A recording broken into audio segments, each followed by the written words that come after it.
Good afternoon, students. Mr. Coles. We'll be talking about assignment number 3 today. It's a assignment called Animal Race.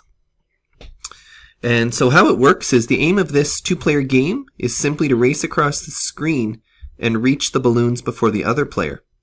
Fast finger action is all you need to win. The faster you tap the keyboard's Z or M key, the faster your sprite moves from left to right. So a few things we will be using today. We'll be talking about sending messages.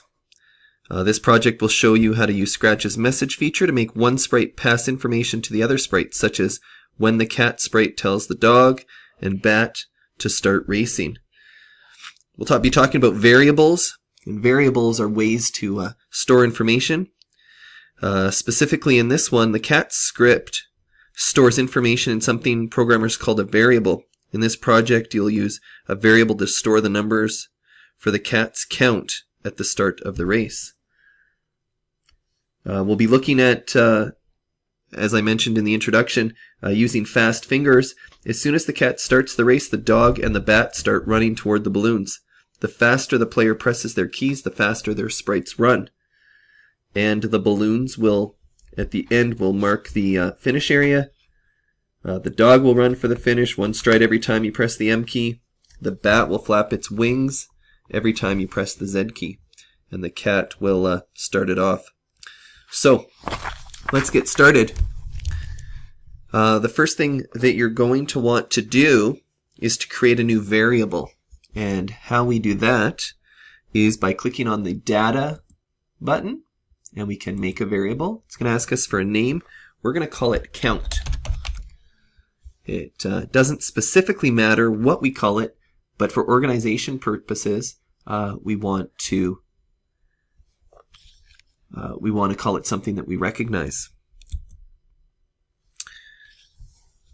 So we now see a few things that pop up. Okay, count. We can set what that variable is. We can change the count. We can show the count. We can also hide the variable count depending on what the situation is. And this is something that you would use for keeping track of scores, that sort of thing. So we're going to make the following script, so if you can follow along with me. Bring out the event key when the flag is clicked. We're going to go back to our data. We're going to set the count to 0. We are going to bring in a repeat loop. I'm going to change it to 3 times. We are going to change the count by 1 each time. So each time it goes through this loop, it's going to change what the counter is. And we are going to say, it's kind of a cool thing, not say hello, but we're actually going to drag this count variable in there. So notice how it highlights there. You can drop it in. So he will now say whatever that variable value is for not 2 seconds today, but for 1 second. So this will actually make our countdown. And then, after doing that, he's going to say, go. And we will type in go there. So this is just some of the basic commands. This will have the cat saying what we want him to say. And if we click the green flag, you will see he counts 1, 2, 3, and then he says the word go. Okay, and we're just going to move him right up there for now. So now we have to set up the racers in this particular race. So we need a backdrop for the race.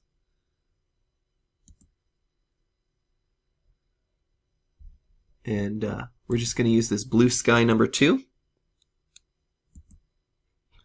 We're going to bring in some sprites. Again, you could choose any sprite here. First one I'm going to select is dog 2.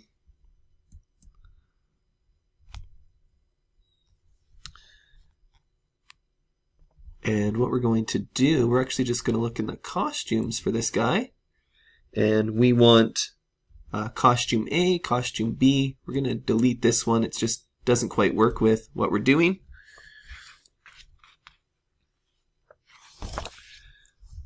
And so we're going to tell the dog where to go. And we're going to add a new sprite. It's button 5 here. It's an X. Okay. And we are going to click on this information part here. And we're going to rename it, not button 5, but dog start. And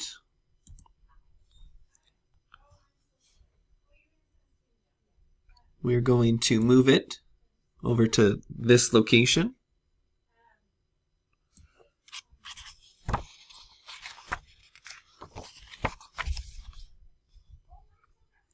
So we're going to add some coding to the dog, make sure he goes where he needs to go at the start. So when the flag is clicked, again, that's going to start the programming here. Motion, we're going to tell the dog where to go, and he's going to go to dog start, so we can select that sprite that we pulled out. We've given it a good name so we know what it means. Go to the start there, and we're going to go to the front. So this is something you might know from drawing programs, that there's layers, and so this dog will be at the front, so he'll be on top of that X, which is something that we want. If not, he'll be hiding behind it, which is what we don't want. I'm going to get a new sprite. This time we're going to select Bat2.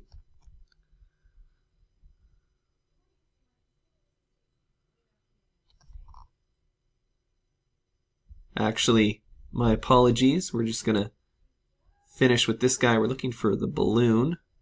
See if I can find it.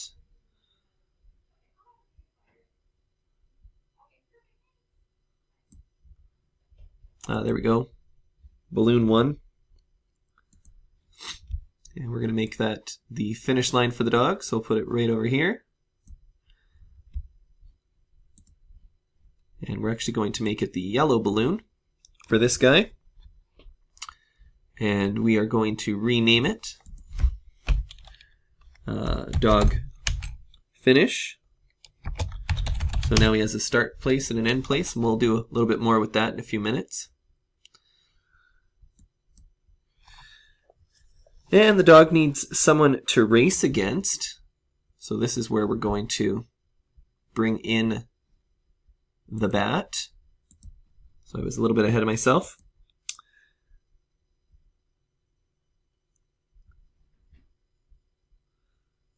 And I actually just selected the wrong bat, so we're going to get rid of that guy. Here's a good little lesson. You can delete them by clicking on the scissors and then clicking on the thing, the sprite that we want to remove.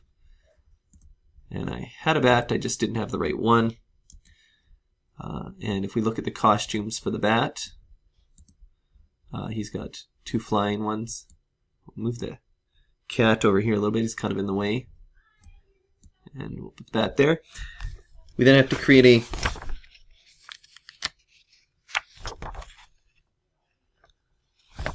now have to click a start place for the bat. We're going to use an arrow.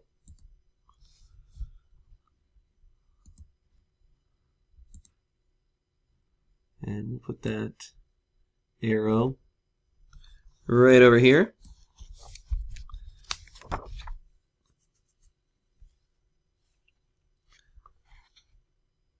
And we'll rename that arrow bat start so we know what it does. There we go. And I'm just going to look at these positions real quick. We talked last week about different locations as a grid. We want these guys to start at the same spot. So it's an X value that we're looking at here, and it says the bat start is -202. So I want to have this actually at 202 as well. And it's a little bit off, so I can... And if I look at the info now, I've got it at -202. So those are, the middle points are in the exact same spot, which is what I want. And now we're going to start working on... I need to bring in a bat finish, so we'll do that. Need the balloon again. This time we'll leave it as pink. And this guy here, dog finish, he is at X 190, so we want to bring this balloon to 190 as well. This will get it close. I don't think that's quite in the right spot. Just I wasn't holding that in the right area. So we will, yeah, it's a little bit off. So I will. There we go, and I can see that's at 190 now. And that's at 190 as well. So that will make sure that they have the same distance to run. We want it to be fair. And we now have everything kind of set up. Oh, I just have to get the bat to go to the start. So just like we did for the other one, the dog, here's the bat. Send him go to, change it to bat start right there. And then we want to make sure that he's at the front.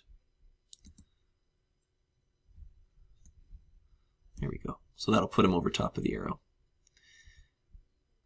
And that's the initial setup. We'll now do some programming to get the race started. But I am running a little bit out of time here. So I will pause it and upload this video. And then you're going to have to look for the second video where we start programming in how they actually race. We'll see you in a minute or two.